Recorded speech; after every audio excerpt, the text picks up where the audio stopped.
আসসালামু আলাইকুম। I am Sania from Sania সেনা আর্ট।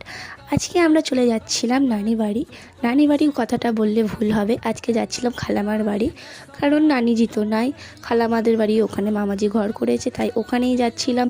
সামনে রমজান মাস, আর যাওয়া হবে না, 1 মাস পর ফের যাওয়া হবে, তাই আপাও ঘরে চলে যাবে, তাই আমরা সবাই মিলে ঘুরতে যাচ্ছিলাম। দেন আমাদের টোটোওয়ালা হয়েছিল 11টার দিকে। টোটোওয়ালা ঠিক সময়তেই এসেছে, আমরা ঠিক সময়তেই যাচ্ছি। বাট একটা আমাদের ওখানে কাণ্ড হয়ে গিয়েছিল, আপার বাচ্চার আংটি হারিয়ে গিয়েছিল সোনার, যেটা দেওয়া হয়েছিল ওদের শ্বশুরবাড়ি থেকে। তো সবাই টেনশানে মাথায় হাত, কোনো কিচ্ছু খাওয়া নেই, কিচ্ছু করা নেই যাকে বলে। একটা সোনার জিনিস, এখন যা সোনার দাম তোমরা সবাই জানো।